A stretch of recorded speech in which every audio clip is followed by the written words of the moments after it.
Hello everyone, welcome to daily vlog change yourself. আগের দিন তো তোমরা দেখেইছিলে যে আমার শরীরটা খারাপ ছিল, আমি ডক্টরের কাছে গিয়েছিলাম, বাবা আমাকে নিয়ে গেছিলো। যাই হোক, ডক্টরের কাছ থেকে এসে পেন কিলার নিয়েছিলাম, কিন্তু তারপরেও রাতে এত জ্বর এসেছিল, সারা রাত ছটফট করেছি, ঘুমাতে পারিনি। যাই হোক, শরীর খারাপ তো লেগেই থাকে মানুষের, সব সময় সর্দি কাশি জ্বর এগুলো তো হতেই থাকে দুদিন অন্তর। তা বলে তো নিজেকে থামিয়ে রাখলে হবে না। তো আমি আমার ডেলি রুটিন অনুযায়ী সকালে উঠেও গেছি, গিয়ে যা এভরিডে কাজ করি সেগুলো করেছি, তারপর উপরে গিয়েছি। কিন্তু এতটাই শরীর খারাপ লাগছে, আমি কিছুতেই এক্সারসাইজ করে উঠতে পারছি না।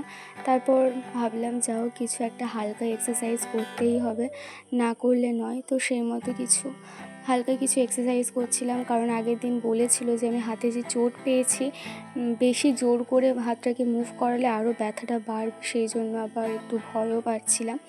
যাই হোক, কিছু এক্সারসাইজ করলাম, তারপরে যেমন এভরিডে আমি মেডিটেশন করি, সেই মেডিটেশনটাও একটু করলাম, অনুলোম বিলোমও করলাম। অনুলোম বিলোম করার পর মেডিটেশনটা করলে একটু ফোকাসটা না ভীষণ ভালো থাকে। যে যার উপরে আমি মেডিটেশনটা রাখছি, আমি না ভুলভাল বকতে থাকি সারাক্ষণ, এই ভয়েস ওভার দিতে গেলে তুতলে যাই আমি।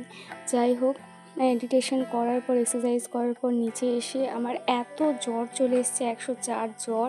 আমি শুয়ে পড়েছি, বাবা মা যেখানে থাকে, উঠতেই পারছি না, কিছুতেই একদম ভালো লাগছে না। স্নানও করতে পারিনি, দেরিতে স্নান করেছিলাম। তারপর মা কিছু একটু চা করে দিয়েছিল, বিস্কিট দিয়ে খেলাম।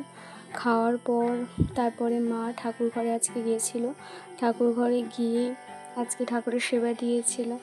আর যেহেতু মেডিসিন নিতে হবে, সেই জন্য হালকা কিছু খেলে হবে না, তাই মা একটু ওটস বানিয়ে দিয়েছিল, সেটাই, ওটসের খিচুড়িটাই খেয়েছিলাম। তারপরে দুপুরে রান্নাটা দেখাতে পারিনি, মা বিকালে আবার ঠাকুরকে সেবা দিয়েছিল, তারপর সন্ধ্যাবেলা আবার সেবা দিয়েছিল।